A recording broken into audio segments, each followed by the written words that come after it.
اعوذ باللہ من الشیطان الرجیم بسم اللہ الرحمن الرحیم۔ اللہ تعالیٰ قرآن مجید میں فرماتے ہیں، نماز پڑھا کر اور لوگوں کو اچھے کاموں کے کرنے کی نصیحت کیا کر اور برے کاموں سے منع کیا کر، اور تجھ پر جیسی پڑے اس کو جھیل، بے شک یہ بڑی ہمت کا کام ہے۔ اور سچ کو جھوٹ کے ساتھ مخلوط نہ کرو، اور جان بوجھ کر حق بات کو نہ چھپاؤ، حالانکہ تم اس بات کو جانتے ہو۔ نعمت کا ملنا آزمائش ہے کہ تم شکر کرتے ہو یا ناشکری۔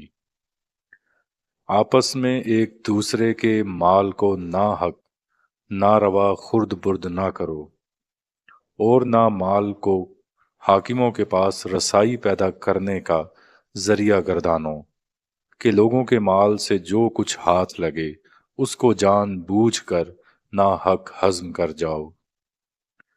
غصہ کے وقت اپنے قصور وار سے بدلہ لینے سے اول یہ ضرور خیال کر لیا کر کہ تو اپنے رب کا اس کی نسبت زیادہ قصوروار ہے یا کم۔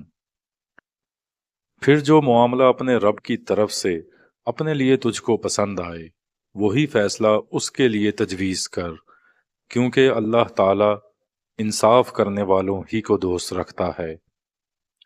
لوگو، اب بھی ہم نے تم کو پیدا کیا ہے، تو تم قیامت میں ہمارے دوبارہ پیدا کرنے کو سچ کیوں نہیں سمجھتے؟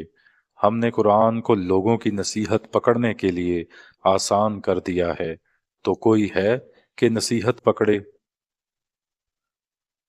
لوگوں میں بعض آدمی ایسے بھی ہوتے ہیں جو اللہ تعالیٰ کی عبادت کرتے تو ہیں مگر اکھڑی اکھڑی، کہ اگر ان کو کوئی نفع پہنچ گیا تو اس کی وجہ سے مطمئن ہو گئے، اور اگر ان پر کوئی مصیبت آ پڑی تو جدھر سے آئے تھے الٹا ادھر ہی کو لوٹ جاتے ہیں۔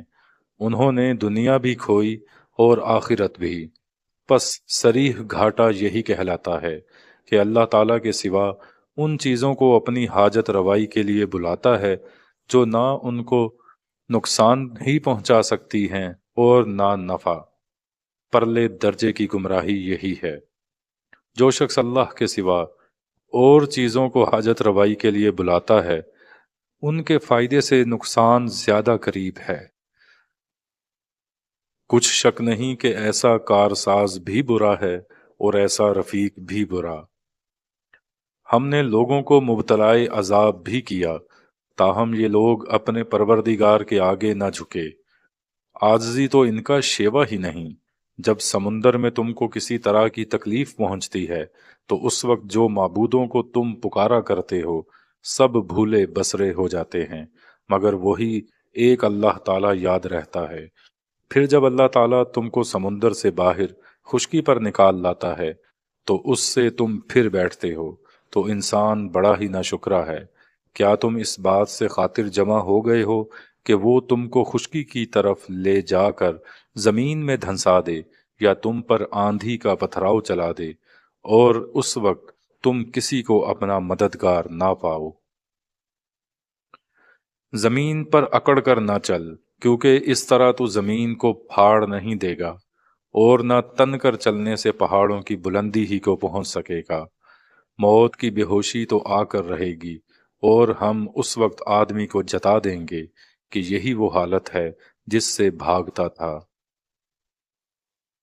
اے نبی صلی اللہ علیہ وسلم، کہہ دو کہ میں اور پیغمبروں سے کوئی انوکھا پیغمبر تو ہوں نہیں، اور میں نہیں جانتا کہ آئندہ میرے ساتھ کیا کیا جائے گا، اور نہ میں یہ جانتا ہوں کہ تمہارے ساتھ کیا کیا جائے گا۔ میری طرف جو وحی نازل ہوئی ہے میں اسی پر چلتا ہوں، اور میں تو صاف طور پر ڈرانے والا ہوں، اور بس۔ قرآن سے پہلے اے پیغمبر صلی اللہ علیہ وسلم، نہ تو آپ کسی کتاب میں سے کچھ پڑھ کر کچھ سنا سکتے تھے اور نہ اپنے ہاتھ سے کچھ لکھ ہی سکتے تھے۔ اگر ایسا ہوتا تو البتہ باطل پرست شک کرتے، بلکہ یہ تو کھلی ہوئی آیات ہیں جو ان لوگوں کے سینوں میں ہیں جن کو علم دیا گیا ہے، اور ہماری آیتوں سے صرف گناہ گار ہی انکار کرتے ہیں، اور کہتے ہیں کہ کیوں اس کے اللہ کی طرف سے خاص نشانیاں نہیں اتری ہیں۔ آپ ان سے کہہ دیجئے کہ نشانیاں تو اللہ تعالیٰ ہی کے قبضے میں ہیں، میں تو واضح طور پر ڈرانے والا ہوں۔ کیا ان کے لیے یہ نشانی کافی نہیں ہے کہ ہم نے آپ پر معجزانہ کتاب اتاری جو ان کو پڑھ کر سنائی جاتی ہے؟ اس میں ایمان والوں کے لیے رحمت اور نصیحت ہے۔ کہہ دو اے محمد صلی اللہ علیہ وسلم کہ اللہ تعالیٰ کے علاوہ تم جن کو پکارتے ہو وہ تمہاری مصیبت کو ہٹانے یا بدلنے کا کچھ اختیار نہیں رکھتے۔ کیا تم ان ناموں کے لیے میرے ساتھ جھگڑتے ہو جو تم اور تمہارے بڑوں نے گھڑ لیے ہیں؟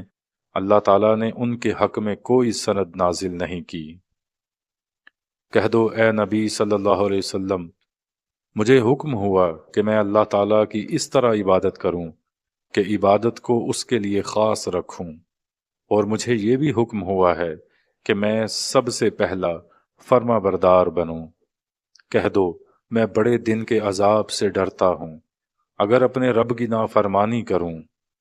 کہہ دو میں خالص اللہ کی اطاعت کرتے ہوئے اس کی عبادت کرتا ہوں۔ اگر اللہ بندوں کو ان کی نافرمانیوں کی سزا میں پکڑتا تو روئے زمین پر کسی ایک آدمی کو بھی باقی نہ چھوڑتا، مگر وہ ایک وقت مقررہ یعنی موت تک ان کو مہلت دیے ہوئے ہے۔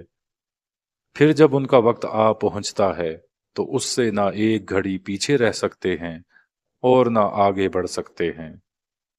اے پیغمبر صلی اللہ علیہ وسلم، ان کو بیہودہ باتیں بنانے اور کھیل تماشے کرنے دو، یہاں تک کہ آخر کار وہ دن جس کا ان سے وعدہ کیا جاتا ہے ان کے سامنے آ موجود ہو۔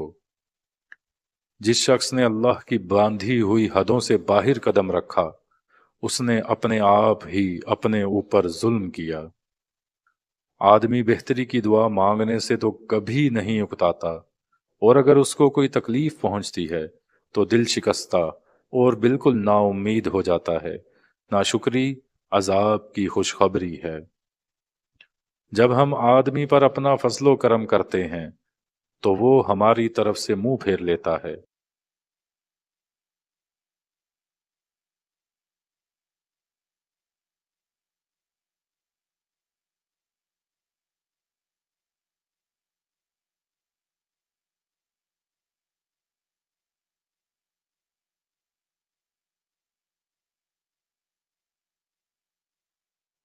لوگوں، ہم نے تم سب کو ایک مرد اور ایک عورت سے پیدا کیا ہے اور پھر تمہاری ذاتیں اور برادریاں ٹھہرا دیں تاکہ ایک دوسرے کو شناخت کر سکو، ورنہ اللہ کے نزدیک تم میں شریف وہی ہے جو زیادہ پرہیزگار ہے۔